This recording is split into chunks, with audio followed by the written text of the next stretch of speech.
Akala ko hindi na tayo magkikita.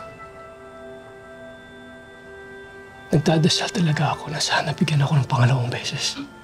Pangalawang pagkakataon na magkikita tayo.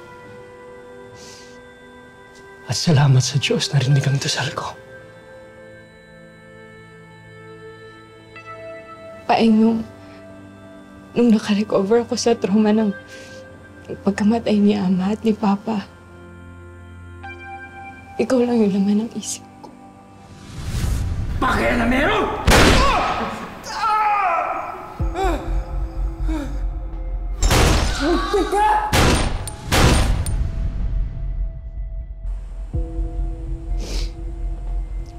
Tawarin mo ako, hindi kita napagtangkol. Hindi ko gustong iwan ka. Naintindihan ko ang mama mo. Naintindihan ko sila. At pasensya na talaga wala ako dun para makatulong sa'yo.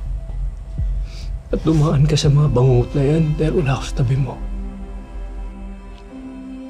Mahal, wala kang kasalanan. Walang may gusto nang mangyari. Salamat pa rin dahil niligtas mo ako.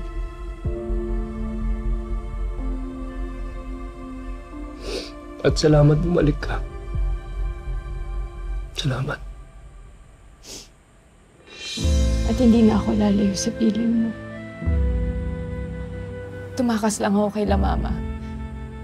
Gusto nila ako ipakasal dun sa anak ng business partner nila. Ayoko pa, ikaw lang yung gusto kong makasama. Ikaw lang yung gusto kong makasama habang buhay. Naintindihan ko. Sabihin mo lang kung anong kailangan ko gawin para makatulong sa'yo. Sabihin mo lang.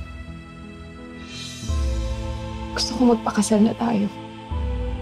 Sa lalong madaling panahon. Bukas o sa isang linggo. Paing ikaw lang yung gusto ko habang buhay.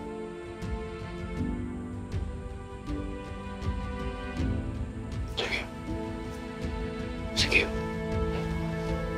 Handa na ako pakasalan ka, Joan. Aasikasuhin ko na ang kasal natin. Kahit sa West muna ang gagawin ko. Ha? Yung pangako ko sa'yo. Hindi kita iiwanan, Jo.